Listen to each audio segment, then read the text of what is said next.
All right, good. Looks like a recording. So we'll see how it goes. We got 2 hours booked off, but there's no one holding a gun to our head saying we have to use all 2 hours. So I guess 2 items I think it'd be good to cover, or one item it'd be good to cover is I feel like we're in this stage where we've been talking a lot, but we need to come up with an actual framework regarding how we're going to address the problem. So we can kind of talk about ideas and thoughts and opinions on towing and rules and rates and all that kind of stuff.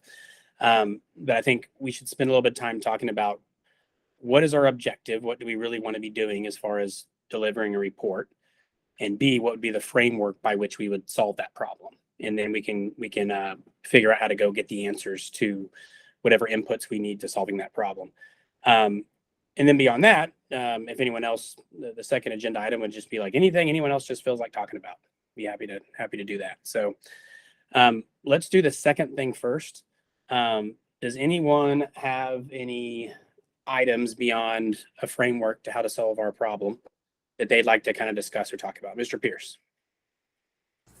Thanks. I think part of the goal of today's meeting too is to get moving on a survey, and I think specifically the goal was to have a survey that was that could be done, from which we can derive some information about consensual tow rates, so that we can begin to compare non-consensual rates against consensual rates. So, so I guess then a further aspect of that is so getting the survey moving, comparing consensual rates. The goal would then be to think about the design of the survey and how we could make that survey target the questions of that survey so we can extract the relevant information. Yeah. Okay. Understood. Anyone else? Does anyone have any just things they really think they want to talk about in the towing world or anything like that? I want to make sure everyone has time. All right. Mr. Howes. Yeah, I was there ever a spreadsheet? I mean, I thought we were going to pull up the spreadsheet from the last meetings of the task force and start working on also that cost analysis that we did, several years, 8 years ago, 7 years ago. Nate, is that something that you could pull up and share your screen possibly by any chance? Yeah, sure. Yeah, we did. I did create a link to it. It's technically part of the website, although you can't really access it directly from the website. But I did. Yeah, let me pull it up here. But yeah, no, it is something that I put a link to the document inside during our last meeting. I guess I was hoping people would just download a copy to their desktop to review. Well, in the interim. Yeah, Nate. And you sent that by an email, Nate? No, it was something that I linked into the chat during our last meeting, and I'll do the same here in just a second. I'll create a new link for it. Just give me a second. Yeah, and so real quick, I want to go back to what I said earlier about framing the problem.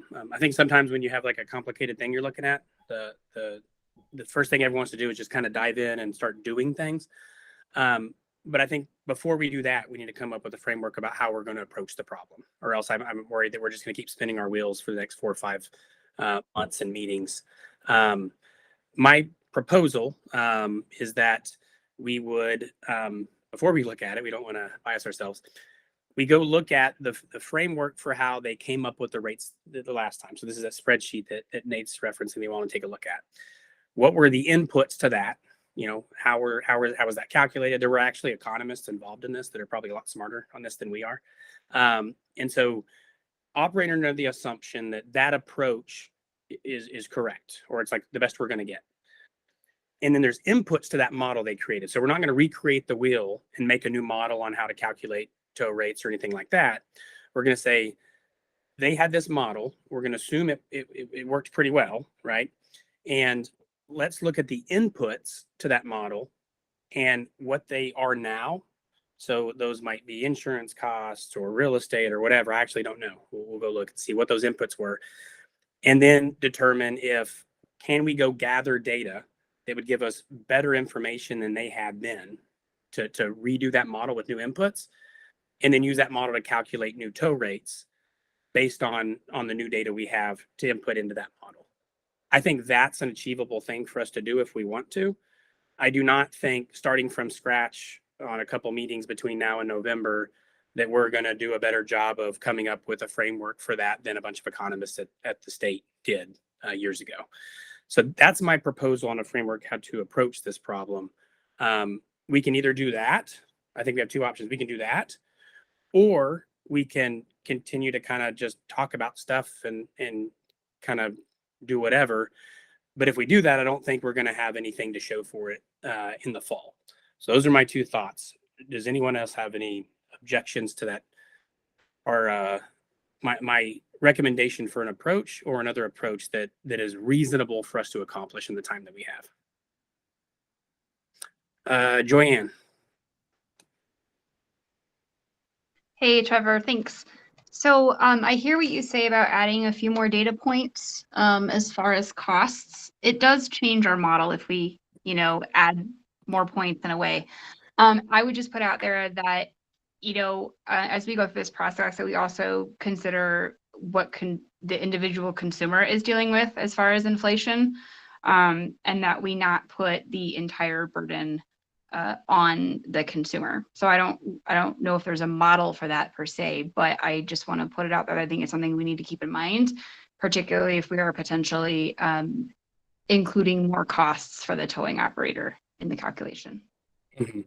So do you have like an alternative approach to what I outlined that would be different? Like in very specific terms. Like I my concern is that what we've been doing over all these meetings has been talking in very generalistic terms, but we need to have like specific actions to do. So if you said, okay, hey, like let's take that model, but do A, B, or C, then like that would be a concrete thing we could a twist to it that we could account for, inflation on consumers or something along those lines. I mean, that's a good question. I don't have anything off the top of my head, but I think you kind of hit the nail on there. Like, I think it's pretty easy for us to get data on what, consumers are dealing with as far as inflationary costs. And I'm just asking, that we take a, just like a more holistic approach to it. That's all. So we don't have to change the data that we're getting necessarily from the towing operators. I just think that, next time we circle around, or as we pull this data together, we also just keep that in mind when we're making recommendations. So I'm happy to make inquiries, and I'm sure we have lots of resources to at our fingertips. From okay, and Nate might have thoughts or input on that. I was just asking that we just consider like the big picture as well, but I don't object to making inquiries about these other costs that you raised. I don't have an objection to that. Okay. Yeah. We would need to do that, right? On the outset, we would need to, I don't know how to describe this. We would need to put some boundaries on what we're looking at from the outset, as opposed to saying like, what isn't a logical approach is to say, let's look at the math and go see if we can find some other inputs to this model. And then we'll be okay with whatever pops out on the other end, provided it decreases costs for consumers. If that's the approach, then it's a pointless exercise. It's like an exercise in futility, because you're already determining what you want the outcome to be before you actually take a look at it. And so if that's the position, then I would argue that your position should be, let's not do anything, because if we do, it might increase costs on consumers.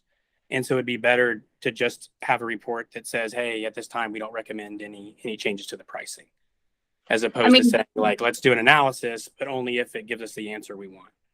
That's not what I said though. So Okay. I can repeat myself. I said that when we make our recommendation, I would ask that we also consider what consumers are dealing with in this inflationary environment. That's what I asked. So if you want to make a recommendation that we don't have a recommendation, and that we don't do this exercise, I mean, you're welcome to make that motion. I just said that we should, consider both things. Now, maybe I was mistaken. I was not under the impression that we were automatically going to, like, we don't have a calculator right now. Mhm. That we were like automatically going to make a recommendation to increase rates based on whatever it is that we're plugging in. Unless I could, unless I'm wrong. Well, I think that our recommendation has to either be like, hey, we did an analysis and we recommend rates based on that analysis, and here's how we did it. We recommend rates be changed in this way. And it might say this rate it actually is too low because of A, this rate is actually too high because of B, right? So this one needs to be increased, this one needs to be decreased, or whatever. And that'll kind of, the chips kind of fall where they may. Right. And so it'd be a very tangible recommendation. Or, and I truly mean this, like I think this is a perfectly okay thing for us to do, is for us to say, like, look, we don't have the data right now. Things are kind of in flux because laws have changed and rate structures as they are right now have changed within a few months of us putting in the report. So we don't really know how that's going to shake out. We don't really have the time to figure that out. So our recommendation is to not make any changes at the moment, and we can take a look next year. Like that's a completely, like, providing a recommendation to do nothing is a recommendation. Like that's an okay thing for us to do. I agree. But what I'm saying is, so there's a difference between saying as a group, okay, we have a formula, we're plugging in the numbers and whatever the numbers say is our recommendation, versus we did an analysis, we collected data, we talked to folks, and we're making, we are interpreting it to the best of our ability and making recommendations, knowing everything that we know, right? Like the second is where I thought we were going. And if I was wrong, if we had decided we have a calculator and whatever numbers pop out are the numbers, then I apologize. I didn't realize that was a direction that we had all decided on. So yeah, I mean, we I don't think we can decide. We can have a recommendation that's very tangible, right? That says we recommend you do this, right? You change these rates. Or we can have a recommendation that's like less direct and tangible, I guess. So, I think both are tangible, but the second option gives us more flexibility and like a more, a holistic view. And I think maybe can better represent the different communities on the task force. I mean, that's my take. I said like early on, and I'll say it again, I personally am open to any consideration and any data point and any perspective of like any member. So I'm keeping like a open mind and happy to do the work. Yeah. I got I guess a question for Mr. Roberts and Nate, because this is most of us is the only committee we've been on, right? And you may have been exposed to other committees throughout the state. Are the reports generally like, hey, we as the task force have gotten together and made this recommendation, a very direct, hey, we recommend you do this, which sometimes might be do nothing, right? But a very direct recommendation.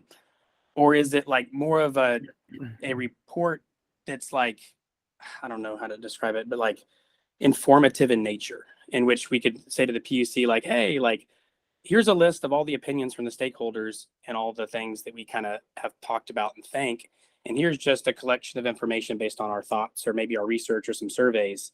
And then we give that to the PUC. Or is it we actually should be giving them something that has concrete steps, which also could be no steps?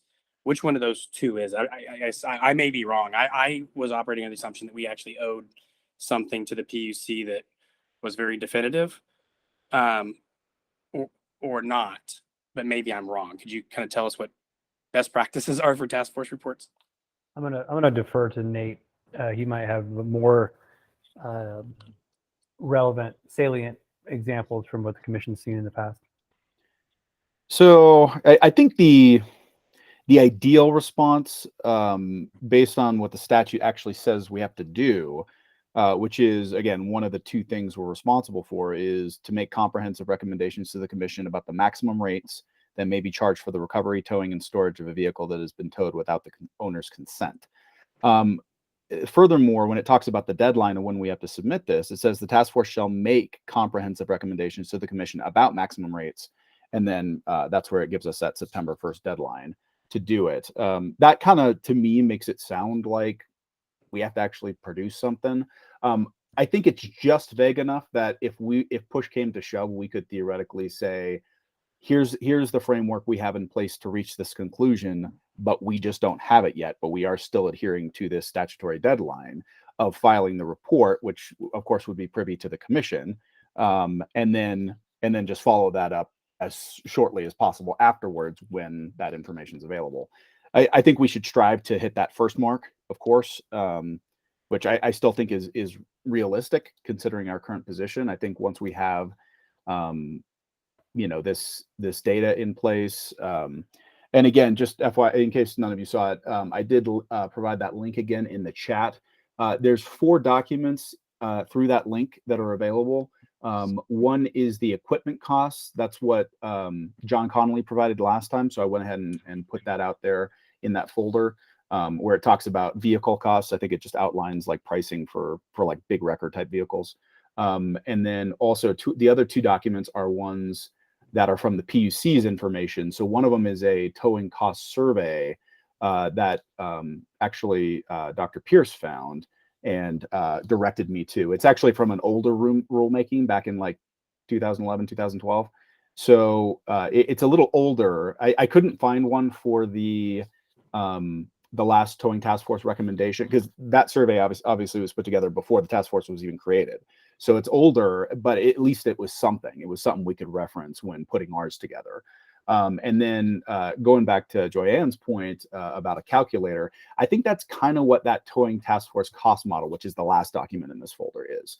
I think that is what that is. I think when it's my understanding, and I haven't played with it yet, but I believe what it does is you plug different figures, maybe average figures or however it works, into this model, and then it spits out data in some way. I haven't explored it too deeply yet, but it's my understanding that's what that is. So we may already have that. I think that was the idea behind all this, is that we just wanted to get updated data from the carriers that is obviously going to be different from what the towing task force saw, 5, 6, 7 years ago. And then just use this same cost model. And again, we can always tweak it. And that's why I put it out there for everybody to look at, to see if maybe we wanted to adjust certain percentages or figures or however we wanted to handle it. But at least we're not starting from scratch on something like that. So those are the 2 documents, or just everything really in this folder I would just direct you to. And again, that's I think what we need to tweak. But no, back to the original question. I think we should try to meet what has now become an expanded deadline for this report to the PUC, which is based on the new towing legislation, November 1st instead of September 1st. So we got an extra 2 months, which I think, again, just makes it more realistic that we could try to hit that mark on time, given that we have some of the groundwork laid already and we got an extension in time in the statute. Okay, that makes sense. And Joanne, I see your note. I think I understand what maybe you're trying to say, but tell me if I'm wrong. Is that, like if we were to plug numbers in the model, right? And because of inflation, all kind of crossed, and the model popped out and said, tow fees need to be $500, right? That we shouldn't blindly just be like, all right, sounds good, tow fees are $500, because I think we could all agree that that would be very unreasonable and not fair for a consumer, right? And so we should not blindly plug things in and then just whatever pops out, even if it's completely absurd and would, be obviously unfair to consumers or to towers on the back end. Is that your concern? Because if that's the case, I agree with that, actually, because I could see a situation where it becomes ridiculous. Yeah, a lot of this data could also have context. Like, we don't know how many people are going to respond, or the geographic spread is, or I'm just saying, I just don't want to say, like, we have a calculator, we plug it in, and then we automatically factor in some profit margin, and then that's the rate, right? Yeah, I'm saying we need to kind of bring the whole picture, and I'm happy to entertain any data point that is provided again. So that's what I meant. Awesome. Okay. One other thing, and I see some hands up on the survey. I think we should do the survey. Partially because our expanded scope basically tells us that, hey, you need to do some kind of research into consensual rates. it's kind of obtuse what that means, but we're supposed to. And there's no way to do that, frankly, without a survey, because like the rates are kind of all over the place and there's lots of different tow companies and different types of consensual tows. So I think we have to do a survey. I would caution everyone, just as someone with deep experience in this industry, to think that we're going to glean very precise, statistically significant data from surveys that we provide to tow operators. An example is, first of all, if you just look at permits, there's, I think it's like 700 or something. Out of that 700, probably call it 500 of them or whatever, are not really towing companies. It's a gas station out on the western slope that has a tow truck, because every once in a while they tow some of the cars they work on to a different shop, but they have to have a tow carrier permit. Like, that's not a towing company, and the data we would get from a survey from them is not meaningful. Of those 700 tow carriers, probably 10% you would qualify as actual businesses that their primary function is towing cars. And Nate can probably speak to this. If you were to look at the regulatory work that happens around towing, it's 90% of it is probably like 10 companies or so, because they're the ones doing the vast majority of the tows, and they're actual tow companies with a bunch of employees and stuff like that. So I just caution everyone to have unrealistic expectations about the quality of that data. If we're doing calculations or doing some math that might affect pricing on consumers, my preference would be to use good publicly available data from government agencies, as opposed to any survey data, which could be not good, if that makes sense. Okay, in no particular order, Nicole.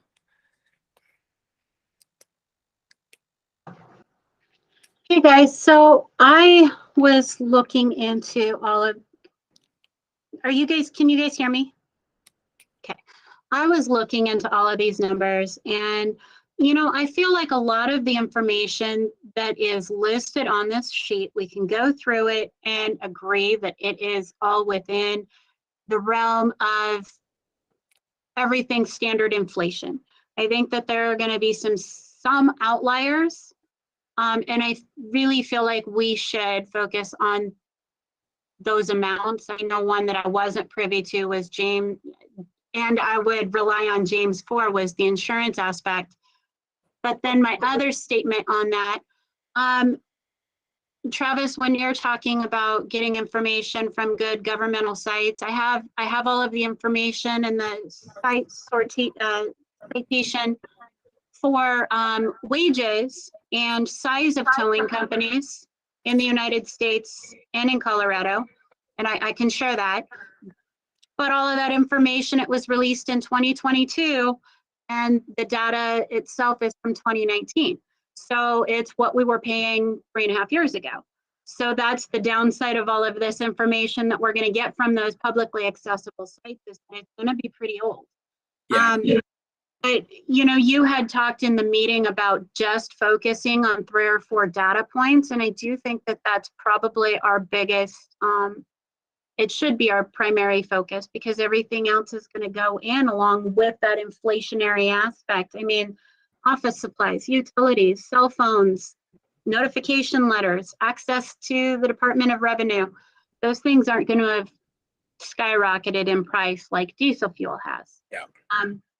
That's my suggestion and my recommendation. And did you guys want the wage information and kind of what I was playing with? That'd be awesome. Sure. If you could email that there, that'd be great. Sure. Yeah. Mr. Pierce. Thanks. Also about procedures, and I was hoping to elaborate on Joanne's point, and see if it matches what Joanne was thinking. I think one approach to setting prices would be what you might call pure cost model, which is trying to ascertain the cost to towers of the different items that are on the cost analysis sheet that we're currently working with, and then do the per tow rate accordingly. And what that's doing is just looking at cost to towers without factoring in the extra information that now the burden on the consumer The non-consensual consumer is huge in order to cover another person's increase in inflationary costs. But now say the consumer is being their ability to handle their costs is now being busted. So they don't have the corresponding ability to cover those costs.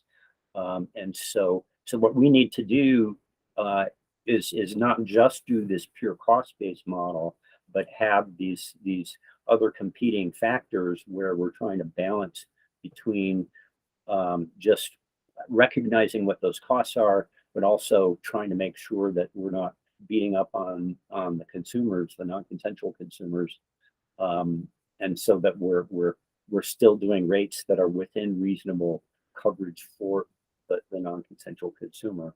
So we're going to have data points that are pulling in the opposite direction. And also to elaborate on that, I think it would be very good for us to look at, rather than just think of reasonable cost, start looking at ranges. So costs within certain ranges where there's kind of a below which this is too stringent and the towing companies are going to be creamed by it, and then too high where above this, and we're basically talking about profit rates that are profit rates or discretionary expense rates that are treating the costs a little bit too generously. So if we're using a range, then we have a sense of how much room we have to lower costs, so that we're responsive to the consumers. So I think that's where Joanne was headed, and I'm hoping I'm capturing that right. And if so, I'm very much on board for trying to keep those costs lower. And also, just to reiterate a point that I was hoping to emphasize last time is the costs that I'm looking at that are in the sheet. They look reasonable, but they still also look like they are discretionary, that there's a fair bit of room for saying that they could be lowered or higher, could be lower, could be higher, and that we do have some playroom within those figures. And so I think it would be fairly worthwhile looking at how we can do that. Then I think a final point about your survey information is, or your cautionary note. I think when having done a bunch of surveys myself, and having sat on other task forces and University of Colorado, to get your data to be good, one of the important things to do in asking your questions is just not just how much is it costing you, but some background information so that we could sort out the outlier information from the quality information that we were seeking. So it seems like your point is a good one, and we should take it to heart in designing the questions for the survey so that we can use those. So one example might be, how many tows do you do on average in a week? And that might help us determine whether this is a genuine towing company versus a gas station who happens to do some towings on the side. That's an excellent point, actually, that you're right, that like we can filter out that data, right, by number of tows or number of trucks or something along those lines to get a better data set. So I like that idea. Joanne.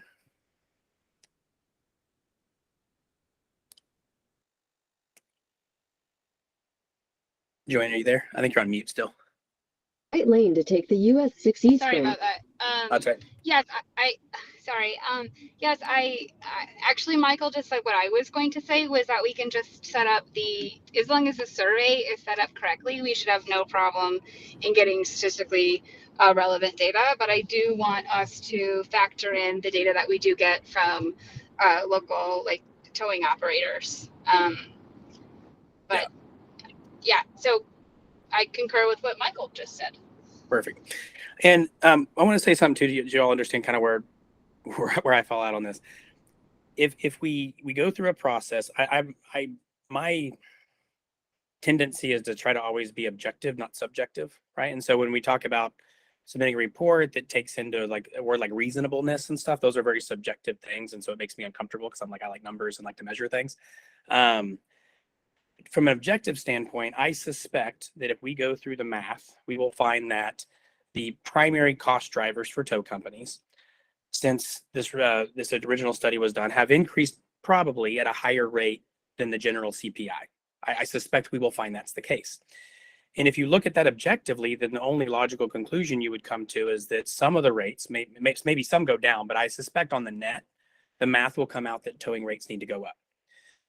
And to be completely honest, like, we would probably not be in favor of that right now, right? Just doing that really quick in November and then going and saying, hey, like, raise the tow rates because these costs went up, given the political environment around my industry and the fact that we haven't had a lot of time to analyze it and stuff like that. And frankly, the fact that like the tow rate right now it costs a lot of money when you get towed. Like I get that, right? Like to some people it's a real burden. And I don't think it would be prudent just from a pure selfish standpoint, right? For our industry to ratchet that up right now. My recommendation would probably be like, maybe they do need to go up in some areas, but like maybe right now is not the time to do it. We don't have to do that right now. Like we have another year, we can analyze it next year, see how the economy plays out. To Nicole's point, the data that is going to be available is going to be old. And at the inflation rates we're at right now is not going to be super useful because we're going to be looking a year ago. And so I mostly think the analysis is going to tell us to raise the rates. And I mostly am like, I don't know that now is the right time to be doing that. And so that's why I have been saying that, like, I think it's completely okay for us to have the humility to say to the PUC that like, our recommendation is like, we don't know that there's anything that should be changed right now. We want more time to do this. We'll deliver another report next year, and we believe maybe we'll have some more concrete recommendations. But I just want to let everyone know kind of where I'm at from the industry standpoint. Mr. Connolly may have a very different opinion on that matter, so I don't want to speak for him. That's just me. But I think that's what we'll find will happen. And then the other issue is, even if I said that, hey, rates go up, I want to vote for that. I also don't really want to submit a report in November that like got through by a majority, but a slim one. Like I don't want one where like we have 5 or 6 members that don't agree with the report and are voting against it, and we're submitting it anyway just because we happen to have a majority. I also don't want to do that. I'd rather submit no report. We don't have to have, I don't think we have to have like everyone in support, but I'd like to have like 90% of people on the boat, right? And I find it unlikely that if we go through an objective analysis that we will come to a conclusion that we'll have a majority of people supporting it. So anyway, I'll get off my soapbox now. See whose hand we have. Nate. Just real quick, because I know Jim's been waiting for a while. So just a couple things. First off, the information that Nicole was just referencing in regards to, what was it, wage data you said? Yeah, wage data. So she sent that out, not to everybody, but she did send it to me. I went ahead and uploaded it, so it's available now through the same link that is in the chat box. So if you want to pop in there and take a look, I kept the same file name. It's just tow data. So feel free to download that as well as the other things that are in there down to your desktop so you can do a more thorough review, maybe offline. But and to be honest, I don't know that I totally understand how to read that data, Nicole. So anyway, so that's up there now if anybody wants to take a look. I agree with Michael about his comments regarding kind of adjusting or maybe including some questions into any survey that will kind of help us refine it and maybe weed out some of that data that maybe isn't the best data to include.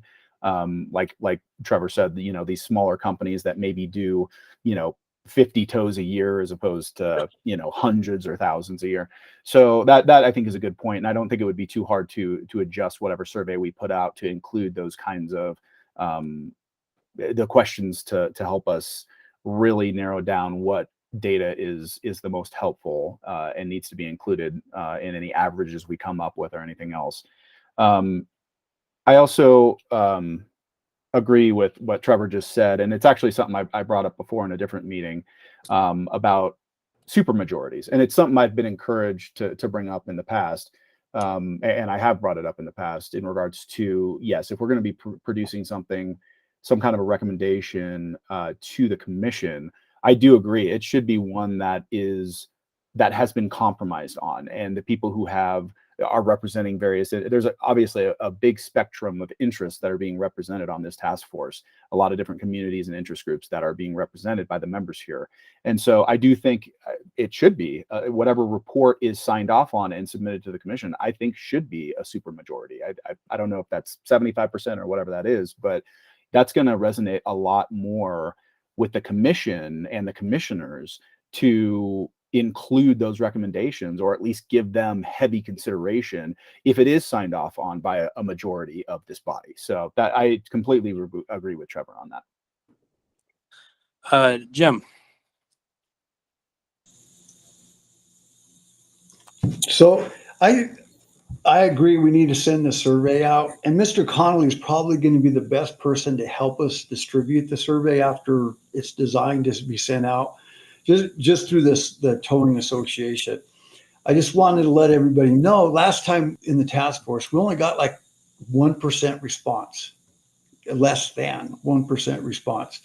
The people tend to not want to share it, but I do believe we need to send it. One of the other things that, because I know the comment's been made, consensual tow versus non-consensual tow. During the last towing task force, we changed, our recommendation, which was accepted, we changed the definition of non-consensual tows to include law enforcement tows.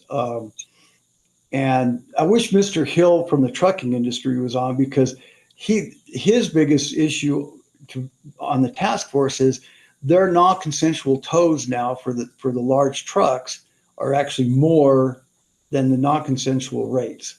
So if a driver signs off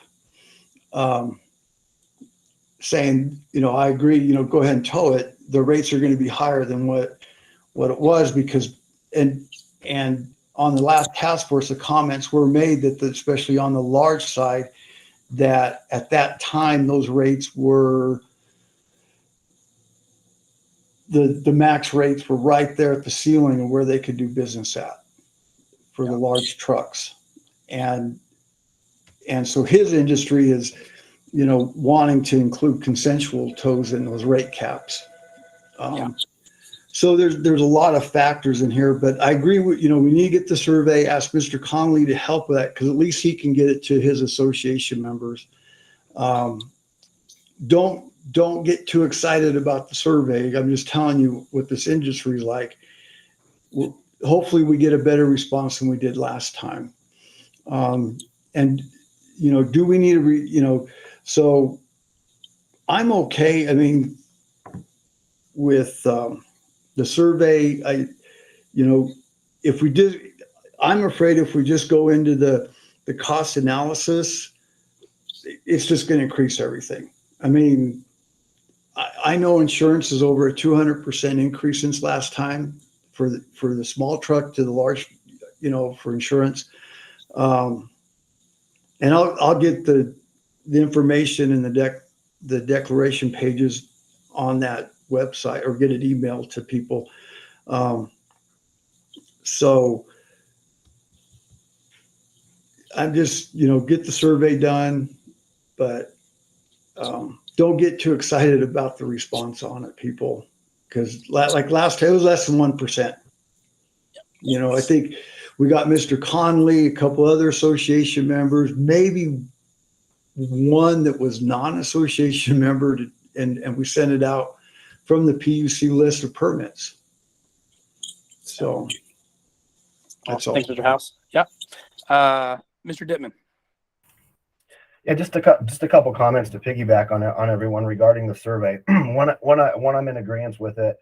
The other is I would ask that we keep in mind that we distribute the survey and with the expectation or hope that we get a good geographic representation. I can tell you, speaking from a statewide organization, we've seen it time after time, and I apologize, my voice is giving out with a little bit of a cold.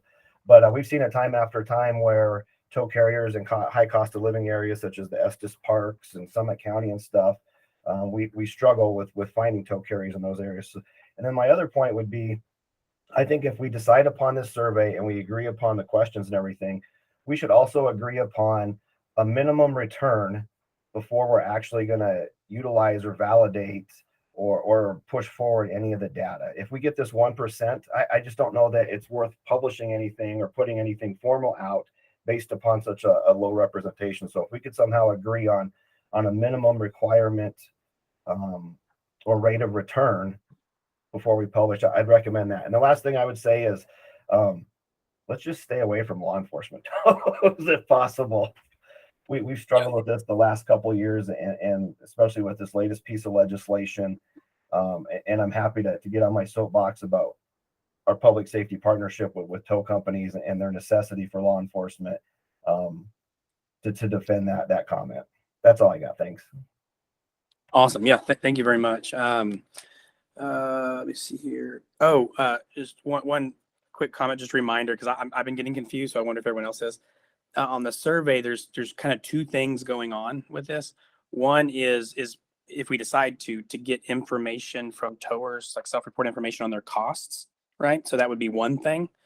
But then there's the other more explicit thing we have to do, which is to get information on what they're charging for consensual tows, right? Because that's not regulated. So there's kind of two separate things we're talking about the survey for getting the consensual tow rates. I think we kind of have to do, right? The cost structure is what we'll decide if we think that that's valuable information we would get. On the consensual tow, a little background for everybody, that the lawmakers who wrote this obviously don't understand towing. So in their heads, and I understand this, in consensual towing, they're thinking that what that is if I'm broken down the side of the road and I call AAA and they tow me to a shop, right? Like that's what people think of when they think consensual towing. But it turns out that like the list of consensual tow rates, that's one of like 100 that a tow company may have.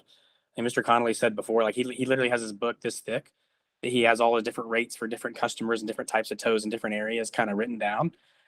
And so if you go to tow companies and you say, what are your consensual tow rates? They're going to be like, I don't know which rates, right? Like you're going to have to more specific. Like some of them may do consensual tows in which they transport tractors from one tractor dealership in Fort Collins to another one in Denver.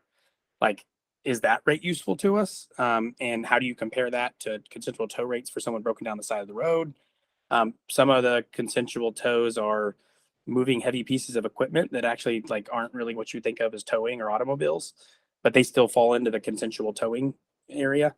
And so the idea of getting somebody's consensual tow rates is not as straightforward as it might sound at first glance. And so that's why I think even that data, I mean, we got to do it because we were told to. But it's not going to be super meaningful anyway, because when we ask people that question, towers are going to be like, I don't even know which rates, under which circumstances. And those rates sometimes change, right? Like if they call me at 5 a.m. in the morning to go do something, I might charge them more than I would some other time, right? And so just so y'all know, it's not as clear cut as that. Mr. Pierce.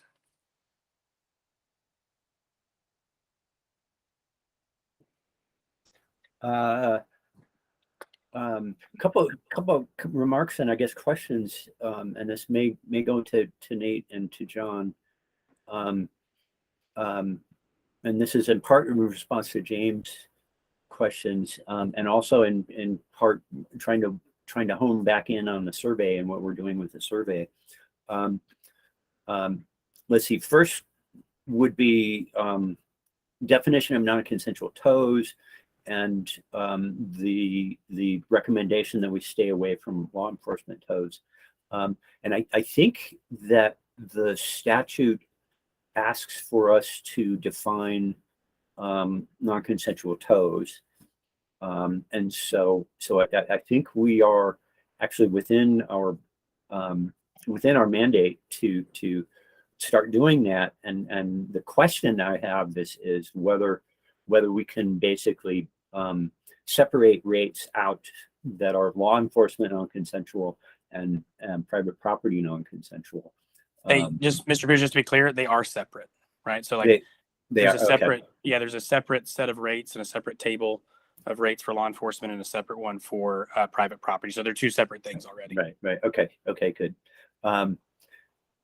Let's see. Then on the surveys, just again, because I've designed a fair bit of them, one of the main things that you run into when you're doing surveys is motivating people to respond to them, because it's work, it's not paid for. What's in it for the survey respondent? Typically nothing, and so it's oftentimes really hard to get responses. So one of the key factors in designing a good survey is one, having a good header, which is to kind of say to say to the respondent why it's important for them to do so in such a way that motivates them. So it's not just kind of this is morally important, do it kind of thing. It's more like this is the results of our survey are going to affect you. And so you have an interest in filling this out because what comes out at the end of the survey, you may be able to charge more or less. So if the header makes that information, that kind of consequence fully apparent and motivates the respondent to be interested in filling it out, that goes a good direction towards a good distance towards getting higher response rates. The other part is looking at the survey that I sent, and I don't know what the other survey provided, but I'm guessing that it may have had as many questions as there are factors on our spreadsheet. And just from a practical survey perspective, that's a lot of information to fill out. And so that's the more information you have to fill out, the less likely you are to do it. And especially if it's going to require you to do work, like if you're going to have to go through your books and do some calculation, take out 4 or 5 hours out of your day just to compile the numbers from your accounting, that's an automatic disincentive. So when we design the survey, it seems to me like what's going to be most appropriate is to focus in on just a few questions that people are motivated to answer, and that are going to identify information that's going to be valuable to us about rates going up more or less than, say, CPI, so that we get some really useful data about what's happening now that we wouldn't be able to reliably infer from historical trends. So those are just some comments about how to structure the survey so that it's helpful. Okay. Yeah, on the towers, you're probably not going to. The incentive is not going to be there. You're going to want to communicate that there's no disincentive. As you might suspect, towers, they don't view the Public Utilities Commission. Most of them, they don't make a distinction between them and like lawmakers. And for like the last 6 months, they've had lawmakers on the news saying they're predatory and that they're horrible people, et cetera, et cetera. They just associate that with like government agencies, think I'm evil and horrible. And so when they get a survey from the Public Utilities Commission, I suspect they're going to be slightly less open than they might otherwise be. And so we might want to come up with some verbiage or however we kind of position it to try to lessen that disincentive for them. One thing that could help is if we, I touched for Connolly about this as his department, but if we could talk to TRPC and say, would you guys be willing, can we put on the survey that, hey, in conjunction with TRPC, we're doing the survey? That might make towers feel more comfortable if they think the trade organization is involved as well, as opposed to what they're going to perceive as just people attacking them, which is not the true, but they may perceive that. Joyanne. I think that's a great idea, Trevor. Working in coordinating with the industry. That was a really good point. I have a clarifying question. I just want to. It's for Nate. Are we required to make recommendations on law enforcement tows? So that was one of the things I was going to bring up. And I would say, if it weren't for the legislation that was just passed, I would say yes, because again, the way that the PUC has been able to regulate law enforcement ordered tows once we started regulating them just 6-7 years ago was because we updated our definition under 6501L for what a consensual tow is, which after that rule change included law enforcement ordered tows. So that kind of was, because prior to that, the PUC did not regulate law enforcement tows at all. And that change of that definition that the commission elected to do basically allowed the PUC to bring all of those law enforcement ordered tows under the regulatory structure umbrella that we were applying to all the private property tows. So where before that was not the case. We would get calls on law enforcement ordered tows, and we would have to say, sorry, not our jurisdiction, was what we told them. But due to that shift in the definition of what a non-consensual tow is, it brought all law enforcement tows under that umbrella. And that's where this new legislation comes in. I know we're not really needing to talk about this, but this does apply to what I think our mandate is, which is it's asking us to come up with recommendations to the PUC on what the maximum rate should be for non-consensual tows. In fact, in our little duties and powers section, it says that we're supposed to make comprehensive recommendations to the commission about the maximum rates to be charged for the recovery, towing, and storage of vehicles that have been towed without the owner's consent. Now, when you actually look at the towing legislation and what it does, it redefines what a non-consensual tow is to limit it to private property tows only, which is not most law enforcement ordered tows. Most law enforcement ordered tows are done on public property. And so that I think changes what we have to look at and what we have to make recommendations about significantly. Because while prior to this legislation, I think we did need to lump in law enforcement ordered tows into our recommendations. Now I'm thinking maybe we probably should not, because again, of that definitional shift under 4010.1101 for the definitions of a non-consensual tow. So Okay. I think that's a pretty big change, and it was something on my list to talk about. So I appreciate you bringing that up. Yeah, and Yeah, no, I was gonna say I'll Oh, elaborate. I'll elaborate on that a little bit. It is now not clear with the new legislation that, at least to us, that law enforcement towing still follows under the jurisdiction of the PUC. To be blunt, right?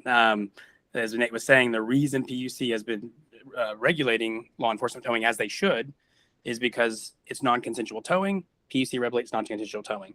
The legislation explicitly says that consensual towing is only on private property. And so it implies that that no longer is law enforcement towing, and therefore the way in which PUC regulate them is no longer the case. I assume PUC is going to fix that through rulemaking or something like that.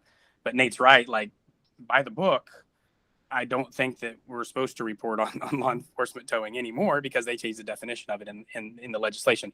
I think not on purpose. I think it was an oversight, or they didn't know what it meant. But that is a little bit of a problem. I think it's implied, I think, though, that they wanted us to look at law enforcement towing as well. I think that was the intent, but it's not maybe the case. so then with that, I guess the follow-up is what is the next step? Do we just decide we're not going to include law enforcement? Do we go back and, do we have a question for the AG? Do we have a question for legislators to try to suss out some intent? I would hate, to make a report and then get a C- from onlookers, because we excluded something that thought we were going to include. I'm also okay if we don't include LEOs, but I don't really know what the process here is if there is a question. If it In sounds like 1,000 what the feet, bill turn says left might onto not Birch Street. have been the intent, or maybe there is some gray area for certain types of tows. Yeah. So Mr. Riley. next. Yeah. So I don't think it's quite as vague as people think. I think the exclusion of law enforcement ordered tows from the bill as a general concept was done completely intentionally because it was something that we brought up on numerous occasions. And this is what they decided to do. So yeah, no, I don't disagree. It was pretty clear this bill was in no way intended to remove the regulatory authority of the PUC over law enforcement order tows. But again, this bill was about non-consensual tows, and this is the way they elected to define it. So again, we did bring that concept, and we explained very thoroughly how the commission currently regulates law enforcement order tows, again, through the definition of a non-consensual tow. And again, this is what the legislature decided to define, or this is how the legislature elected to define non-consensual tows. So again, I don't think that it's something that was overlooked or anything like that. This is just what they decided to do. I do think there is a mechanism in the bill to allow the PUC to expand, like Trevor said, through rulemaking, our ability to regulate to the best of our abilities law enforcement order tows. It'll be different than it was before. That much is clear from what I've seen. But I do, for our purposes, I do think that it does exclude law enforcement order tows from what our recommendations are going to be to the commission. I think the commission is just going to have to sort that out on their own. They may run with what the current standards are, where we have this hourly based framework. They may want to just continue to run with that. They might want to do something completely different. Hard to say. This bill definitely changes a lot, and so we're going to have to adjust to that. The land, and that's another thing I was going to mention. The landscape between now and this time next year may be completely different with all these changes that are coming into effect, with these statutory effects coming into effect in August. So we'll just have to wait and see. But the other things I was going to mention is I think Michael made a good point about the consensual rates. Now that this bill does require us to do basically an almost like a comparative analysis between consensual and non-consensual rates. I agree with Michael. There's no way we're going to get that kind of a comparison done without survey data. That's just, I don't see any other way we can come up with that information to make that comparison. And then also in regards to the survey, I don't disagree that trying to incorporate TRPC might be helpful. I'm thinking maybe we can do that indirectly. I just worry about crossing the same boundaries we came up against when we were talking about sending a letter to the legislature. I don't know if going outside of the department is something we could just do if we want to. I think there are a series of approvals we need to get before we can do stuff like that. I'm wondering and again, I thought the plan was to use the PUC's data to get, again, those email addresses to just do basically a listserv email blast with the survey and, again, language. And I think Michael made a great point about what that language should be, again, giving them some incentive to respond. I think the incentive could be something like, this is going to have an impact on what the towing task force, based on the data you provide, it's going to have an impact on what the towing task force provides as a recommendation to the commission, which could lead to the rates going up or down. And that hopefully would motivate them to get more of a response. But I also agree with Jim that, I don't know that we can bank everything on that data. I think it is an important piece and something we should consider. But, obviously they're going to respond if they want to or not if they don't. I do agree on the length of the survey, although I think there is a lot of data we need for it to be fruitful. I see where Captain Dittman was coming to earlier about basically saying unless we get a certain percentage return, we might not be able to use the data. I don't know if we want to hamstring ourselves like that because we might be close to what we think we need or something like that. I think we just have to wait and see what kind of response we got, and then just decide as a group if it's enough to go off of. I'm hopeful that we could see some pretty good responses to that. But we'll just have to wait and see. The other thing I was going to mention is, Jim, if you want to send that insurance data to me, I can get it into this same file folder that I linked in the chat box so that everybody can see it. And I can probably even circulate a link to that folder to everybody prior to our next meeting coming up in a couple weeks. So yeah, if you just want to send that to me, I'll make sure and get it up there. And then prior to the next meeting, I can circulate a link to that folder so everybody can go and look at it. And then just the last thing I wanted to mention is I really do think, just based on our time constraints, and again, I am still very hopeful that we can get this report together by that new November 1st deadline, and that it can be a good report and it can be based on some good information. I do think in order to for me to remain hopeful that we can do that. I really do think we got to get this survey pretty much finalized by the end of the next meeting, or at least shortly thereafter. Because again, I think we're going to probably need to give tow carriers a month or so to respond. I mean, people aren't going to respond inside of a week or two. I think we have to give them a full month to say, hey, listen, we're giving you 31 days to send this information to us if you want to send it to us. Again, otherwise we might be pressing up against that deadline pretty quickly. So that's just what I wanted to add. Quick question, Nate, like thinking beyond this particular year, right? Because in the future, we may want this data on a rolling basis. Is it possible in future years that when tow companies renew their permit, that they're required to fill out a survey as part of the process of renewing that permit? Yeah, I know we discussed that a little bit in our last meeting. I'm just trying to think, because in some cases we have basically a statutory mandate to issue permits if certain criteria are met. We can always make it an optional feature, I think. I'd have to talk to my application processing team to see if they think, ask them how realistic they think that is. But I mean, I don't necessarily think we could not do that. But again, having it be something that's essentially required, that might be a step too far. I do know we require annual reporting of like wages and financial data and stuff, but I believe that's limited only to CPCNs, which is like common carriers, like taxi companies and Grand Junction, that kind of thing. So I don't know that we would have any kind of I don't know if there's enough wiggle room to require that information. I can take a look, but it's definitely an idea and an interesting one where we could do that. But I know I've said before, this is probably the worst possible time for us to be doing an exercise like this because of the inflation and just the environment we're in. But I mean, that's just what we have to deal with. I mean, this is something more responsible for and something we have to give to the PUC by a specific time. And so we got to work within those bounds. And, you know, I'll be interested to see what the final results are of this exercise. And I'm hopeful that it will be based more on data than just kind of how everybody feels about it, which I know was kind of discussed earlier. You know, I'd like it to be based on something more concrete than just how we all feel about it and how we want to approach it based on the different communities and interest groups that we all represent, and they're all different. But I don't know. We'll have to wait and see. Awesome. Mr. Howes. I just wanted clarification. So with this new legislation, law enforcement towing is not rated anymore. Yeah, it's very.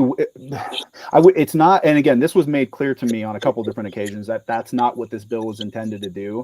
It wasn't intended to strip the PUC of the authority to regulate law enforcement ordered tows. We were pretty much guaranteed, no, that's not what this bill does. However, it does kind of get deep into non-consensual tows. And again, based on the definition of what a non-consensual tow is in this bill, as well as an applicability standard under one of the newly created statutes that covers a whole range of items, it's going to be tricky to navigate, but I'm confident we can do it.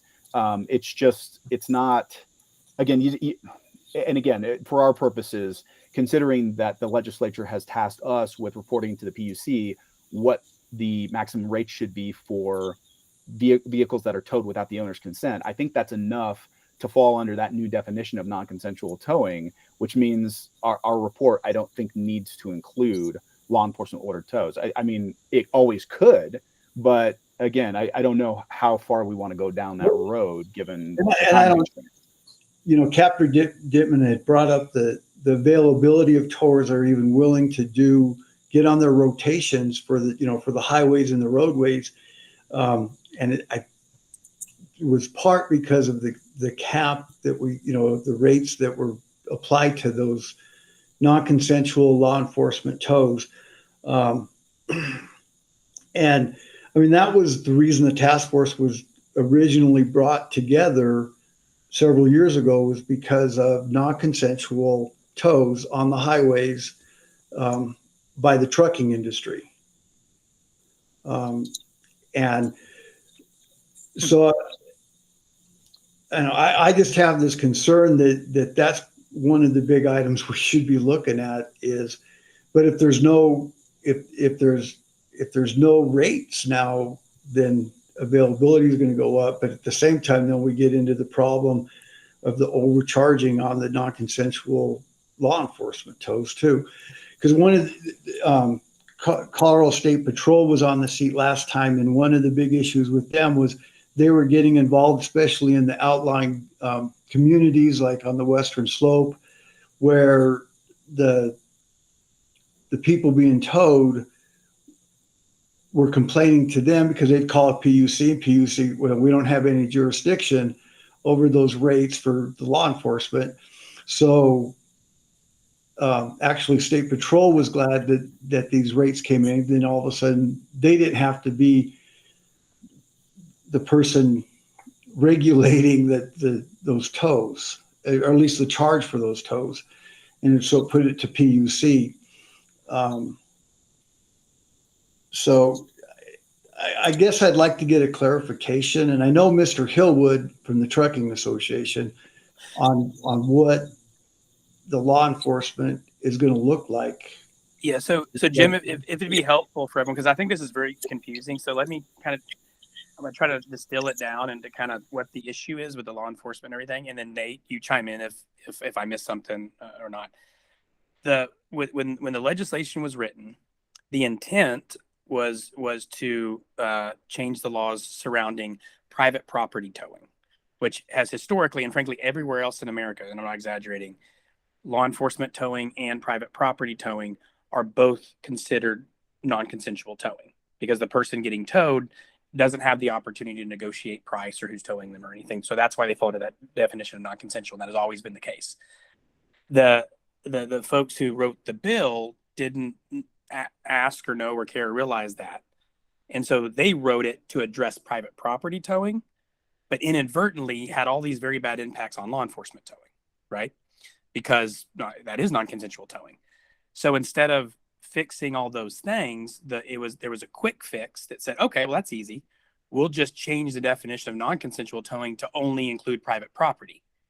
That way, this bill and all these changes don't affect law enforcement, right? So it was kind of like an elegant way to solve the problem of not impacting law enforcement towing.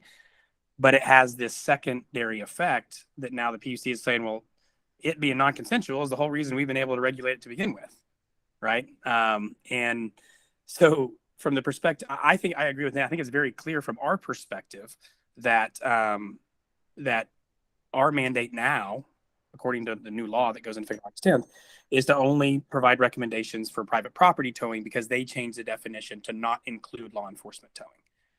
The gray area or the open question from the tower's perspective is, okay, well, now what? Because, I mean, from our perspective, like law enforcement towing has to be regulated. Like the PUC has to regulate it.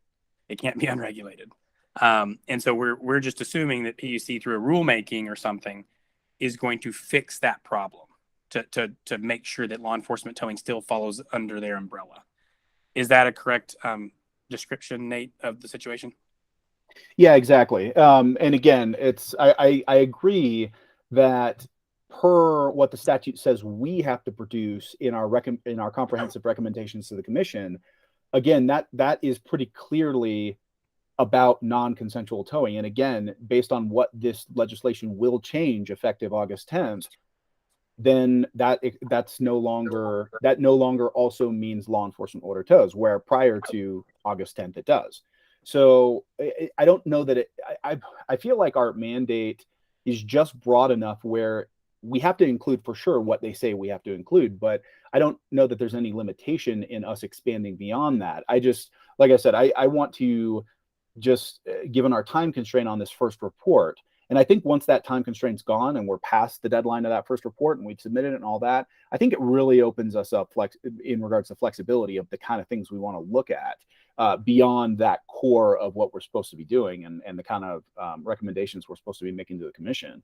But no, I agree that based on what the bill does, it does kind of change the scope of what this report to the commission is going to include, at least this first time around. But yeah, no, I agree. There are some provisions in this bill that I think will allow the commission to continue to regulate law enforcement ordered tows.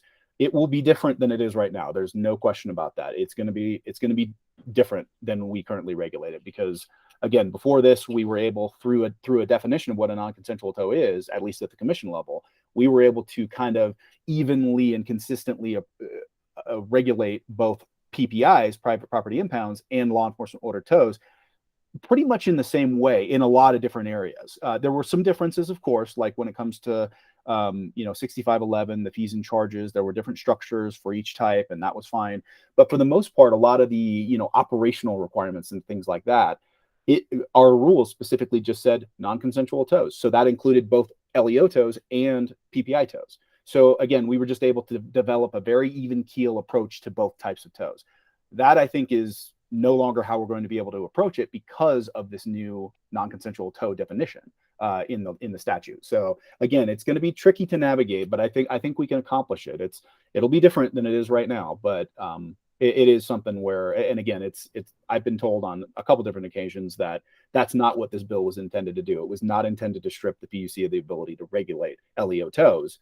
It's just going to be through a different kind of setup and lens than it is right now. Gotcha.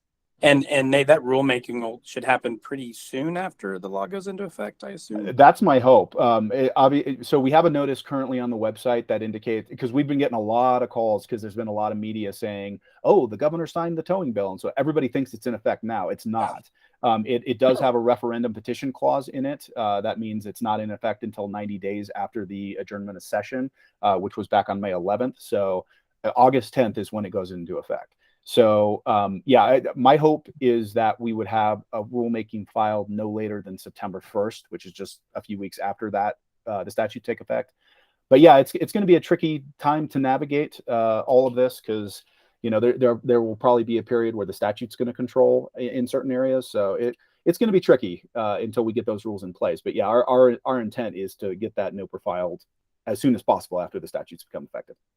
Okay, Mr. Pierce. Okay, so I was hoping to steer this conversation back towards getting the survey issues up and running. So from what I'm hearing here, just a question of clarification would be, with a survey, is it going to be needed for us to include questions that have to do with non-consensual tows of heavy vehicles, trucks? Do we need data there? So I would jump in and say that one might assume the answer is yes if you just take a very literal approach. I don't think that was the intent of lawmakers. Like, I don't think they didn't understand that consensual towing was this very broad thing. And so I don't think that was necessarily the intent. So I think we could, and I don't think we have a choice. I think we're going to have to narrow the scope down, or it's going to be pointless to say, what are your average, in the towing industry, we call it a hook fee. So generally with a consensual tow, they'll charge a hook fee, right? And that's to hook up to the car and do all the safety procedures and all that kind of stuff. And then they'll charge a per mile fee. And then sometimes some ancillary fees if they have to winch the car or use dollies or other things. But what we could do is keep it pretty narrow and say, what is your average hook fee for a light duty consensual tow? We have to ask them average, because they might be able to come up with that number. And say, what is the average fee? And then what is your average per mile fee that you've been charging in the last quarter? And I think that might be doable to get that narrow information down. And I think that to get good information, we're going to have to exclude all the other things that truly are consensual towing, but probably aren't really what people are worried about, or is probably not really what people care about that much. In addition, consensual tow rates, for example, for heavies. So the fees Mr. Hill pays and would care very much about. We get asked, medium duty, heavy duty, those as well. I don't know what the intent was. I think the intent of the lawmakers was more about individual people, consumers, I don't think they care much about company costs, like Mr. Hill's costs, I don't think are important to them. So then we have the question to ask is like, well, does that fall into that category? My recommendation would be to ask them, what are your light duty, medium duty, and heavy duty hook fees? what are your average per mile mileage fees for light duty, medium duty, heavy duty, and then have an open dialogue box in the survey that says, please describe any other ancillary fees that you often associate with consensual tows. That probably is as good as we're going to get, and would probably provide us the best data, in my opinion. But curious if anyone has any other ideas. Yeah. Okay. So my sense that would be the best data for charges. It would also help though if we had some auxiliary data. So with the non-consensual rates, if we have the ability to determine the different insurance rates that are being charged based upon the volume of consensual versus non-consensual tows that they do. If data like that exists, that would be helpful to have. Maybe that's something that would be better to get from James here. But I'm thinking the other questions would also be reflective of getting a good handle on non-consensual rates is also getting a good handle on the cost of doing consensual tows, and being able to compare cost data for the different companies and what they do. But at any rate, so that's just a comment. Moving to where I wanted to get to, a question to Nate, and this has to do with the representativeness of the survey. Another thing that I'm used to in doing well-designed surveys to make sure that they're representative is a couple things. One is to have something like a set of data that you can run with beforehand before you do the survey that gives you a reasonable sense of the distribution you want to reach. So if we're talking about demographics, for example, you want to have some baseline information about minority populations, about age groups, and so on, and so that when you get the returns, you know whether you're heavy on whites but not minorities in your response rates, whether you're heavy on city response rates versus rural response rates, and so on.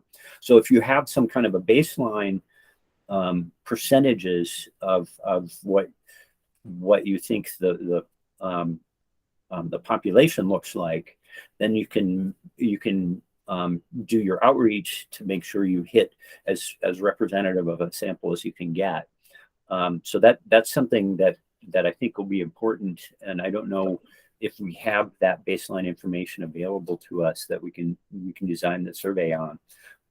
The second part, and this goes to Nate again, has to do with the level of support that's available to us to distribute and get the survey going. So another technique that's often used in doing these surveys is follow-ups. So it depends on whether we mail it to people, email it to people, and it also depends on how much of a follow-up we do, whether we can do phone calls. And so I guess the question is, do we have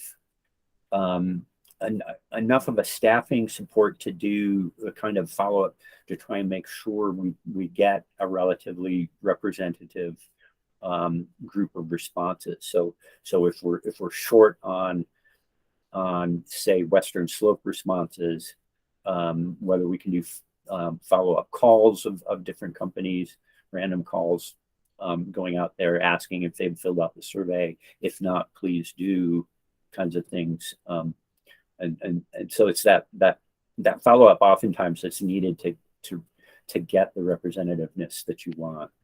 And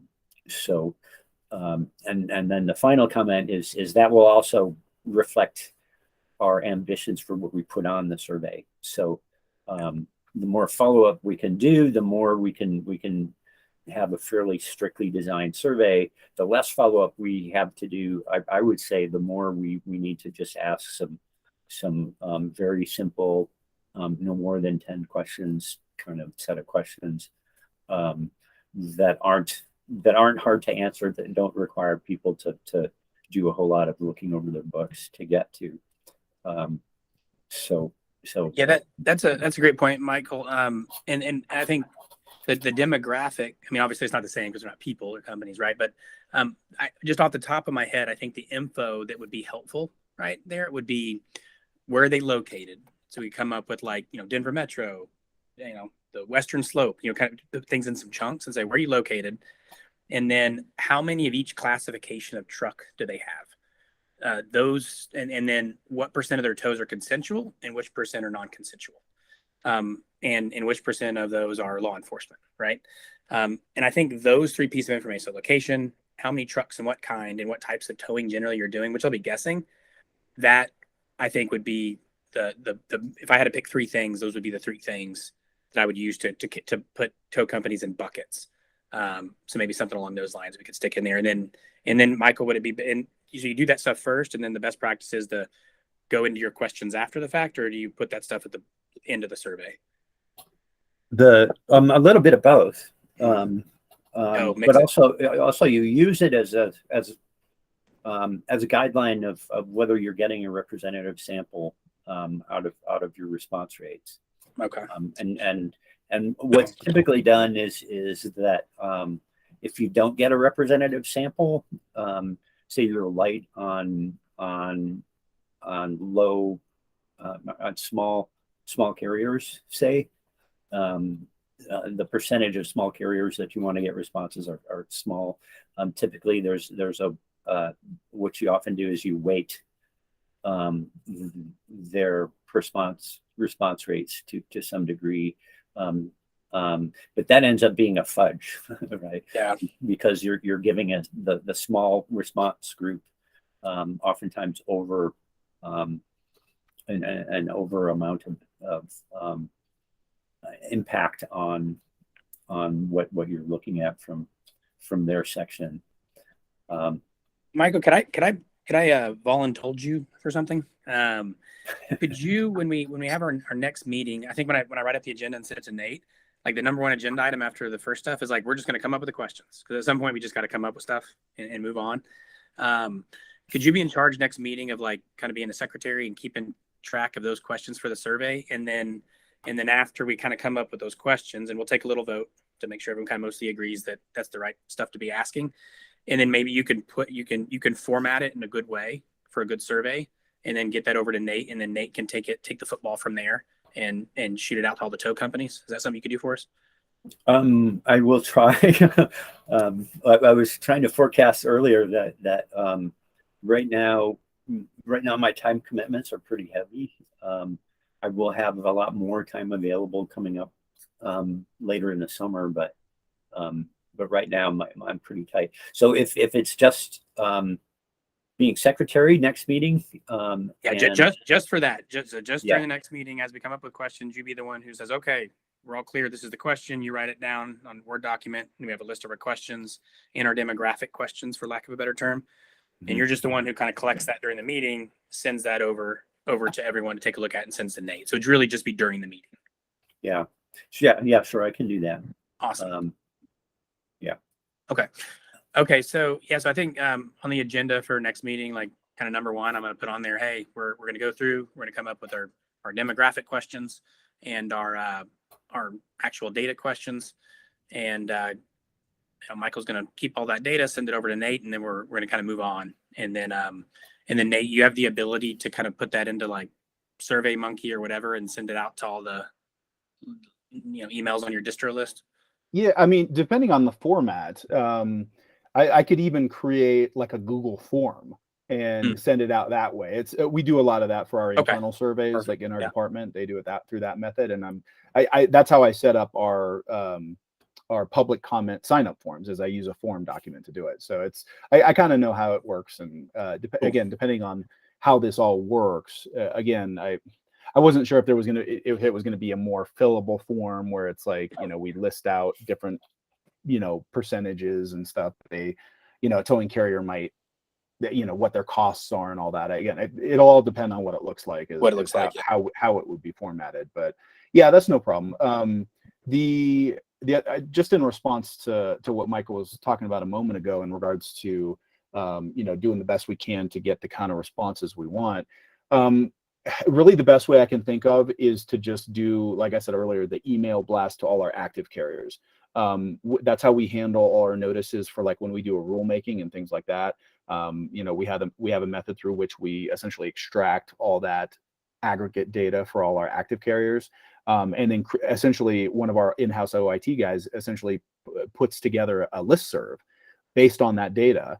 And then we just tell them what to put in the message. And then it's just a mass email that goes out all at the same time. So that's kind of the method through which we do this. And I think we could easily use that same method to do something like this. I don't disagree with, the comments that were made earlier about trying to incorporate TRPC into, making sure that the tow carriers know this isn't something the commission's collecting. It's just we would be acting as the surrogate on behalf of the TTF to send this request out to the carriers. And we could even set it up where they don't immediately respond. Yeah, I'm trying to think of the best way to do it so that the tow carriers will be as responsive as possible. But I'm sure we can come up with an idea for doing that. Mr. Roberts, real quick, I know we talked about this before when we were talking about in a survey in a previous meeting. I'm wondering if one of the easier ways or one of the ways through which we could get towing carriers to respond is to make that disclaimer of, even though the responses are not sent in an anonymized fashion, the information will only be used in an aggregate and will only be publicly available that way. I think that's what we had reached, is basically we don't want to collect the data anonymously, but once we mash it all together, that data will be anonymized, essentially, I think was what we reached. Am I remembering that correctly? Yeah, and that's totally fine. Thank you. Thank you. Okay. Yeah, no, I think that's fine. But going back to Michael's point, yeah, I don't know that there's a lot of easy ways to try to narrow down certain communities. I mean, we can always run through that aggregate data and try to list it out by zip code or something. But again, to get the best kind of response, I think the best way to do it is just to blast everybody and we'll see what we get. So that's probably the best way to maximize our return on the data request. Awesome. Yeah. Yeah. And if we, at the end of the day, if we don't get good data, then we don't get good data, but we'll try and see what's there. And, hopefully, most important is hopefully we can get some data on consensual tows, because that plays right into exactly our mandate. We're supposed to make a recommendation. If we have to make a recommendation that says we weren't able to provide enough data to provide any good recommendations, that's option B, but it'd be way better if we could actually, say something if we can. We don't want to make it up, but all right. I don't have anything else. And I actually, Mr. Pierce, see your hand up. I got you. Thanks. So I was hoping that we can get a head start before the next meeting, when it sounds like we're going to start focusing more carefully on the questions. The head start that I was hoping to get to would be how we can pull out cost information for consensual versus non-consensual tows. What do you mean? Well, so what you were suggesting was starting with, at a minimum, we just asked for rates, right? So rates for non-consensual hook fees for light, medium, heavy duty tows, plus ancillary fees, and I guess leave it up to the respondent to state what ancillary fees they charge for, rather than give them a predetermined template. So those are fees, and then I'm assuming we would do the same for non-consensual tows. For non-consensual tows, you wouldn't need to, because the rates are set. Right. Okay. So we would get that information, and then at least to do a good analysis, we would want to look at also the kinds of factors that go into why they charge those rates, right? So now we're looking at how many trucks they have, what kinds of trucks do they have, their office costs, but basically trying to get a sense of the room for the room for maneuver in terms of getting the costs down when they're doing consensual tows. And so getting a better handle on why they can charge the rates that they are charging.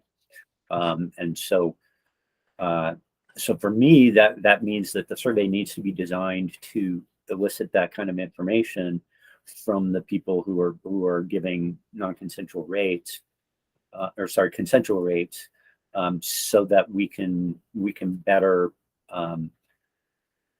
look at the specific cost factors that we're looking at, and if they're considerably lower for consensual towers than for non-consensual towers, we'll be able to start looking at those particular line items and see how much wiggle room there is for changing those numbers. So that I understand what you're saying. I just want to let you know that'll be challenging. One reason it'll be challenging is often towers do both. So like, my companies are an exception, and there are some companies that only do law enforcement towing, but the vast majority of towers do a little bit of everything, right? And so it's going to be hard for you to be like, well, this is a non-consensual, a private property tower, and he gave us his costs, and here's a consensual tower, and they give their cost. That's almost like never going to happen, and they're not going to be able to untangle like which costs are associated with what, right? So like if they have a dispatcher, it's like, well, yeah, I mean, I have to have the dispatcher. It's a real cost, but he can't tell you how much of that is for this AAA tow he did, how much of it is for a heavy consensual tow he did, and how much of that dispatcher cost is for a private property tow he might have picked up. And so I can just tell you that like there's no way that they're going to have that kind of granular information on direct costs. So they might provide something, but I mean, I'm maybe one of the only towers in America who has audited financials. I think maybe there's one other one, right? And I would have a hard time kind of untangling those cost structures, because towers, and actually it's not towers, but just business people in general, they don't think of it in terms of like, what am I going to charge? Okay, well, let me add up all my costs, and I want a 15% margin, so I'm going to add up all my costs and put that on top of that. For consensual tows, which it's a free market, right? It's just purely supply and demand. So the truth is they're going to charge as much as that someone's willing to pay, right? And as long as their cost structure is well below that, or enough below it to where they know that they're making a profit on average on tows, then that's the price that they'll charge. An example is, we almost exclusively do non-consensual towing, but sometimes people will call us because they just Google towing or whatever, and they need a consensual tow. And so they'll say, I need a car moved from A to B, because like I'm busy and our people don't really do that. Maybe don't have enough drivers on hand during the day. We'll just quote them a really high price, like super high. Right. And like 1 out of 10 times the person's like, okay, I'll do it. And it's like way above market. Right. It's just somebody who's not price sensitive. They needed a car moved from one place to another, and they don't care what they pay. And so they call us and they do it. Most people shop around. And so like, when I charge a consensual rate, I'm not doing an analysis of like allocating my fixed and variable costs to that, and then adding a margin on top of that tow. I'm just charging what the market will bear, or what it'll bear relative to what I'm willing to do. And so I can just tell you there's no scenario where we're able to get cost data on a per tow basis from towers that has any value at all. Unfortunately, I think. Okay, I guess I'm more optimistic, just that we can discern a little bit more from this. I guess what I'm trying to do is figure out various survey questions that we can put in. Yeah. Well, so for example, if you were like insurance, this might be the one that's closest to possible, right? Because some towers will know what their insurance cost is per truck. And so what you might want to do is say, okay, on your consensual tows, what are your insurance costs? Well, let's think through that question. So they do consensual and non-consensual with the same truck, right? And they have different types of trucks, right? So they're heavy on consensual tows and non-consensual tows, going to have a really high insurance premium. Their light duty one will have a lower premium, but they use both of those trucks for different things. So if you asked them on your consensual tows, what is your insurance cost? They'd be like, well, I know what I pay on a per truck basis, but like that truck sometimes does consensual, sometimes does not consensual. Month to month, that may change depending on what driver's in it, and also which truck and which type of non-consensual tow. It becomes an almost infinite combination when you add all those factors in. That even something like insurance costs, they wouldn't be able to attribute that on a per tow basis. They might on fuel, I guess could be one area where you might ask, like, what is your average? But again, that would not necessarily be useful because that won't, whether it's a consensual or non-consensual tow, the legal definition makes it irrelevant relative to how many miles they had to drive the truck. And so that one you might be able to get some information on, but for the purposes of us comparing consensual and non-consensual rates, it would be irrelevant because it's just fuel costs for driving the truck. I may be wrong. And so I'm not trying to say like, I don't want to sound defeatist and say, oh, you can never do this. I want us to make sure we get a survey out and that is useful. And I worry that if we try to do too much in the survey, especially stuff that's almost impossible to do, that it'll make our ability to get the other data that we could actually use less likely. Sure. So, I respect the points and I think I agree with them. But I guess where I was headed with this was just the kinds of just exploring the kinds of questions that would be good follow-up questions, which would be well, first off, just what are your non-consensual rates for light, medium, heavy hook fees, or sorry, consensual rates. Consensual, yeah. And then just the way I would go at it if I were asking somebody like you in person, trying to figure out how best to analyze the costs so that they would be useful for non-consensual information, would be to start asking follow-up questions like, okay, you're charging so much, what would be so low as to be not worth your while using? I see. And why? What would make you come to that decision? What are the main factors that says that this is too low? And that would be the kinds of initial information that at least in designing a survey, I don't know if we have enough time to do this. We could then loop into the survey. So if you were to say something like, it doesn't cover my costs, I would say like what? And then maybe the first thing that came to your mind to tell me as a cost that it wouldn't be covering, or it's the set of costs that wouldn't be covering, that would then stimulate me to say, start trying to design a survey question that would elicit that kind of cost information that would be the below which you can't go information. And then that would give me the lower bound on the range of costs that I think we would be talking about trying to figure out going with. So I hope you see where that's headed. I don't know if we have the luxury to put that kind of upfront work into designing the questions, but that's kind of where that's largely where I was headed, with all of the focus being on how we can use more than just the rates for consensual tows to have some reflection on how much room we have with the non-consensual rates. That I think that might be doable on the, like, saying like, okay, what is your average, but then saying like what is the minimum, and that may mean different things to different people, but it'd give you an idea. So that they said like, my average hook fee is $120 for consensual tow. And then you said, okay, well, what's your maximum? And they may say 300, right? And you're like, oh, why? And they may say, well, because it's the middle of the night and I have to get out of bed. But then the minimum might be 70. And so you might want to say, well, why is that your minimum? And they may have a reason for that. And so having a range would be more valuable than just their average number. I think that might be doable. I like that idea. So that's a good point. I've got to run to get to the airport, so I don't miss an airplane.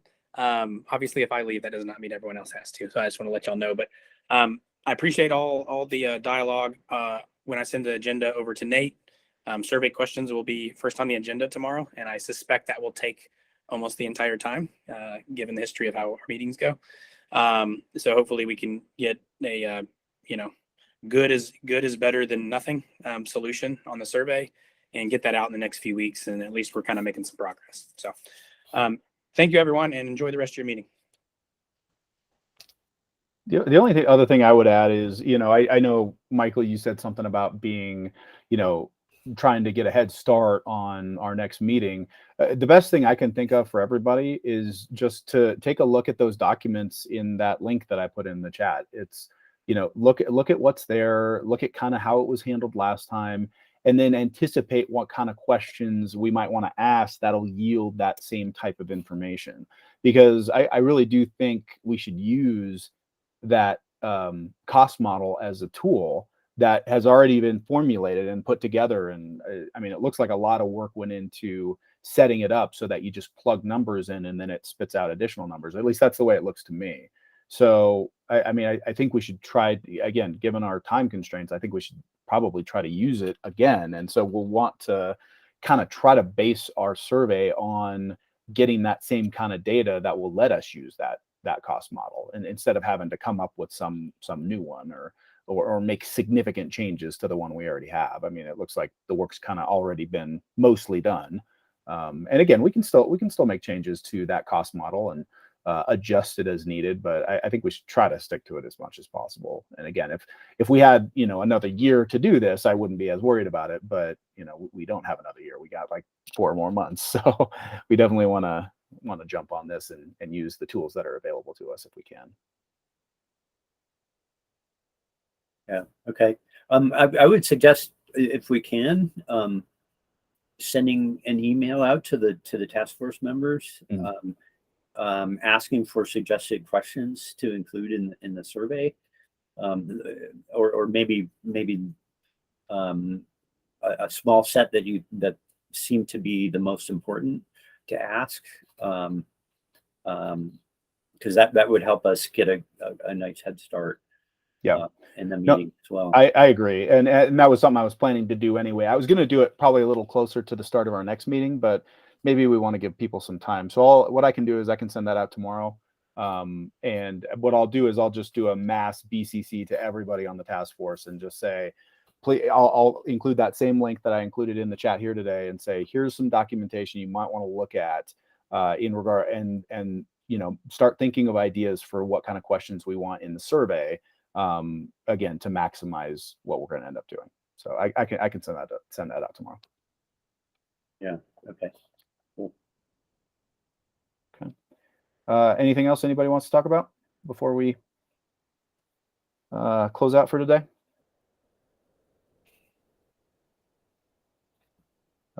Okay. All right. Well, thanks everybody for being here.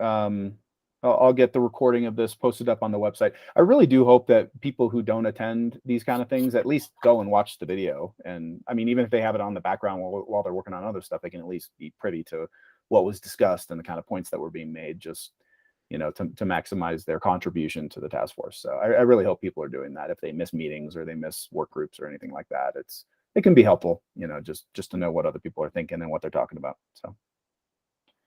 All right. Well, I'll go ahead and end the recording, and everybody have a nice rest of your week, and happy 4th of July, everybody.